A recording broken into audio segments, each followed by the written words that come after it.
ஐயா வணக்கம். வணக்கம். நம்ம வந்து இப்போ புது வண்டி மேஜோ டிரான்ஸ்பிளான்டர் நடுவு இயந்திரம் 6 வரிசை கொண்டது. ஆமாம். இந்த மிஷினை நம்ம வந்து ஃபஸ்ட்டு வாங்குகிறோம். இதை வந்து முத வாங்கின உடனே ஆயில் செக் பண்ணணும். ஆமாம். ஆயில் செக் பண்ணுறது வந்து இன்ஜின் ஆயில் வந்து இதை நம்ம இந்த லாக் எடுத்துட்டு இதை பார்க்குறோம். ஆமாம். இதை பார்த்த உடனே இதில் கேஜ் காமிக்கிறீங்க. ஆமாம். அந்த கேஜ் அளவுக்கு ஃபுல்லாக இருக்கணும். அதை நம்ம லிமிட் பார்த்து. ஆனால் இந்த குவாலிட்டி வந்து பார்த்தீங்கன்னா 1030. ஆமாம். 30 கிரேடு. அந்த கிரேட் ஆயில் மட்டும் யூஸ் பண்ணுறோம். 600 ml. கரெக்டுங்களா? அடுத்தது நம்ம செகண்டாக பார்த்தீங்கன்னா ஹைட்ராலிக் ஆயில். இந்தாண்ட கியர் டிரான்ஸ்மிஷன் எல்லாம் யூஸ் பண்ற ஆயில். இது கெப்பாசிட்டி எவ்வளவு வருதுங்க ஐயா? இது புதுசா முத மாத்தினா 2 லிட்டர். 2 லிட்டர் இதோட கெப்பாசிட்டி ஆயில். அதுக்கு முன்னாடி குறைய மாதிரி. இதை நம்ம செக் பண்றதுக்கு இங்க வந்து கேஜ் இருக்கு. கேஜ் ஒன்னு. இந்த கேஜோட அந்த லிமிட்டேஷன் பாத்துக்கணும். குறைஞ்சா ஊத்திக்கணும். இந்த ஆயில் வந்து 68 என்ற கிரேட் நம்ம யூஸ் பண்ணோம். ஹைட்ராலிக் 68. ஓகேங்க. இது இந்த இடத்துல வருது உங்களுக்கு. சரிங்க. அந்த கேஜ் எப்படின்னு பார்த்தா நம்ம தெரிஞ்சுக்கலாம். கரெக்ட்.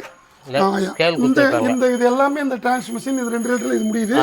இது 600 ml முடியுது ஃபார் இன்ஜின். செகண்டா பாத்தீங்கன்னா நம்ம வந்து இந்த மிஷினுக்கு அப்புறம் வந்து ஆயில் பார்த்தா இந்த ஸ்டேஜில் ஆயில். இந்த ஆயில் எவ்வளவு தேவைப்படுதுங்க ஐயா? இது வந்து செயின் கேஸ் பார்க்கணும் சார். முதல்ல 3 செயின் கேஸ். ஒரு செயின் கேஸ், உள்ள centre chain case, side chain case. இந்த செயின் கேஸ்க்கு எவ்வளவு ஆயில்? இதுக்கு வந்து 300 ml ஆயில் ஒரு சைடுக்கு. இது ஒரு சைடுக்கு 300. அதுக்கு வந்து 600. 300 600. ஆமா.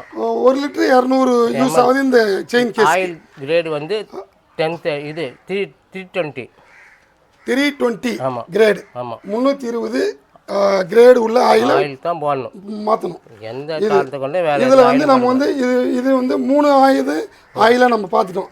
இப்போ 4வதா வந்து இப்போ நீங்கள் ஷூட்டிங் கன். இந்த கன்னில் மெயின் முக்கியம் கிரீஸ் வருது கம்பெனியில் வரும்போது. இப்போ நம்ம வந்து ஒரு டைம் யூஸ் பண்ணிட்டு அப்புறமா இதை வந்து நம்ம இதை புடிங்க. இதே 320 ஆயில் தான் போடணும். இதே 320 சேம் ஆயில் தான் போடணும். எந்த காரணங்களும் வேற எந்த கிரேடும் மாட்டவே குவாலிட்டியாக இருக்கும். ரைட். இப்போ இந்த வீலுக்கு இந்த வீலுக்கு 320 ஆயில் வந்து ஒரு நாளைக்கு ஒரு சர்வீஸுக்கு ஒரு டெய்லி பார்க்கறது இல்லை. ஒரு மாதம் கழிச்சு ஒரு முறை ஆயில் 320 ஆயில், ஒரு முறை கிரீஸ் ரெண்டுமே மாற்றி பண்ணலாம். ஒரு 10 நாளைக்கு ஒரு மாதிரி செக் பண்ணி. இது மொத்தத்தில் உள்ள ஆயில் சர்க்குலேஷன் கிரீஸ் எல்லாமே இதை பற்றி சொல்லிட்டீங்க. இதுக்கப்புறமா வந்து ஸ்டார்ட் பண்ணுறோம். இப்போ இதில் வந்து யமகா இன்ஜின் வருது. MZ175 engine. இந்த இன்ஜின்லேருந்து நம்ம யூஸ் பண்ணுறோம். இது டிரான்ஸ்மிஷன்லேருந்து எல்லாமே இங்கே வந்து நம்ம கனெக்ட் ஆகுது. இப்போ நம்ம பார்த்தோம்னா யமகா இன்ஜின்லேருந்து இப்போ வந்து நம்ம ஸ்டார்ட் பண்ணுற ஸ்டேஜுக்கு வரும். இது 6 ரோன்றது இந்த ஃப்ரண்ட்டில் இருக்கிறது. இதை இப்போ வந்து ஸ்டார்டிங் ஸ்டேஜில் வரும்போது இப்போ ஒவ்வொரு ஸ்டெப்பாக பார்த்தோம்னா கிளட்சி டிரான்ஸ்மிஷன் கொடுத்துருக்காங்க. இதில் வந்து நம்ம வந்து மெயின் கிளட்சி, இது மெயினாக யூஸ் பண்ணுற கிளட்சி கொடுத்துருக்காங்க. செகண்டாக ஸ்பீடு, இது ஷிஃப்டிங். இப்போ வந்து இது ஆக்சிலேட்டர் இது இருக்கு. இப்போ நம்ம வந்து ஆன் ஆஃப் சுவிட்ச், சோக்கு.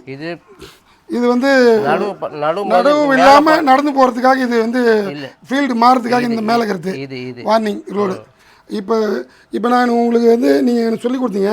இதை நான் எப்படி பண்ணுறதுன்னு ஃபஸ்ட்டு டைமாக இது வந்து சோக் போட்டுக்கிறோம். சோக் போட்டுட்டு ஆக்சிலேட்டர் லைட்டாக கொடுத்துட்டு சுவிட்ச் ஆன் பண்ணிக்கிறோம். இப்போ சுவிட்ச் ஆன் பண்ணிட்டேன்.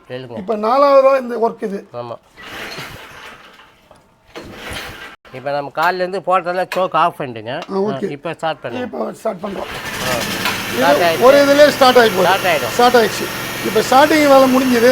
இதை நம்ம இதுக்கப்புறம் வந்து இதை ஹைட்டில் தூக்கிறதுக்கு இந்த சென்டரில் இருக்கிற லிவருக்கு இது அடுத்த ஸ்டேஜ். இப்போ ஹைட்டில் போயிடுச்சு. அடுத்தது வந்து நாம் வந்து ஒர்க் பண்ண வேண்டியதுங்க. இது பண்ணிங்க வண்டி மூவ் பண்ண போறீங்கன்னா ஒர்க்கு 10 இதில் போடுங்க. ஒர்க்கிங்னா இதை வந்து இந்த மாதிரி இந்த தான் ஒர்க்கிங் மேலே போடுங்க. இப்போ போட்டிங்கன்னா வண்டி மட்டும் மூவ் ஆஃப் பண்ணுங்க. இப்போ இது போட்டு பிளான்டிங் போடணுன்னா இது வந்து மேலே போட்டால் பிளான்டிங் போகும், மிஷின் மூவ் ஃபீல்டில் போகும்போது. பிளான்டிங் மேலே போயிட்டு மேலே தட்டி விட்டுங்க. இதையும் போட்டுங்க. அதையும் தட்டி விட்டுங்க. ஆ அப்படி தட்டிக்கினே போகும். இப்போ வந்து இது இப்போ இல்லை இல்லை இது ஆஃப் பண்ணுங்க. ஆஃப் பண்ணுங்க. இப்போ அது போடுங்க. வண்டி மூவ் ஆகி நட்டுன்னு போகும். போதும் ஆஃப் பண்ணுங்க. தரையெல்லாம் குத்தாது. ஓகே. இப்போ ஷிஃப்டிங் ஸ்பீடு ரன்னிங் எல்லாமே சொல்லிட்டீங்க. இது கிளட்சி பிடிச்சா தான் டர்னிங்களா? இது ரெண்டு பக்கமும் இது பிடிச்சிங்கன்னா இப்போ லெஃப்ட் திரும்பும், இதை இதை பிடிச்சா ரைட் திரும்பும். ரைட். மற்றபடி நீங்கள் நார்மலாக பார்த்துக்கு ஸ்ட்ரெயிட் பார்த்து போயினே இருக்க வேண்டாம். இப்போ ஆக்சிடென்ட் தேவைக்கு ஏற்ற மாதிரி குட்டிலாம் குறைச்சிக்கலாம். ஆமாம். இப்போ நம்ம வந்து மேலே அப்பில் போகிறோம். இது 3வது ஸ்டேஜ். அது ரிவர்ஸ் போயிட்டு பிறகு ஆமாம் குயிக் வண்டி ரிவர்ஸில் போனால் இதை பண்ணுங்க. இது முடிஞ்சு கிளச்சு பண்ணால் ரிவர்ஸ் ஆகும். ஓகே. ரிவர்ஸ் ஸ்பீடு ஓகே தான். இப்போ இதை நடுறதுக்கு வந்து இது ஆழத்தினுடைய இது ஆழம். இது வந்து நமக்கு வந்து இன்ச்சஸ் கணக்கில் எவ்வளோ ஆழத்தில் நாற்று வைக்கணும் இதை பண்ணுறதுக்கு இந்த லிவர் யூஸ் பண்ணுறோம். ரைட் சைடில் வர லிவரை ஒரு ஸ்டெப்பாக நம்ம யூஸ் பண்ணிடுறோம்.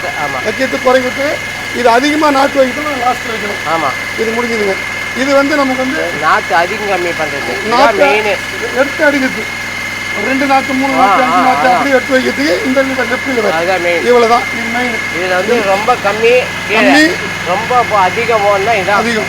சரி அதிகப்படியாக நாற்று இது எல்லாமே விளக்கம் புரிஞ்சுது. இப்போதைக்கு இப்போ நம்ம வந்து எப்பவும் நார்மலாக மிஷினை நம்ம ஆஃப் ஸ்டேஜுக்கு கொண்டாடும். இப்போ கீழே இறக்கிறதுக்கு இதை அப்படி தூக்குங்க. இது மேலே தூக்கிறது. ஆமாம். இப்போ ஆஃப் பண்ணி டவுன் ஆயிடுச்சு. இப்போ டவுன் பண்ணிட்டு ஆஃப் பண்ணிடுங்க. ஆஃப் சுவிட்ச் ஆன் பண்ண பிறகு அந்த நல்ல விளக்கங்கள் ஐயா. நன்றி. இந்த விஷயம் வந்து உங்கள் எல்லா வேலையும் நீங்களே இதை வந்து பண்ணிக்கிறீங்க. இந்த தொழில் எத்தனை வருஷமாக பண்ணிக்கிறீங்க? ரொம்ப 15 வருஷமாக 15 வருஷமாக நடுவு நடுற மிஷினை வச்சு யூஸ் பண்ணி நடுவு நட்டுக்கிறீங்க. மேலும் மேலும் நல்லா வந்து வரணும். இதில் நிறைய பேருக்கு இந்த மெக்கானிக் சிஸ்டம் தான் ஸ்பெஷலாலும் இது நீங்கள் டெவலப் பண்ணிங்கன்னா தான் மிஷின் அது நாங்கள் பண்ணிக்கிறோம், நல்லா செய்கிறோம். உங்களுடைய ரொம்ப நன்றி.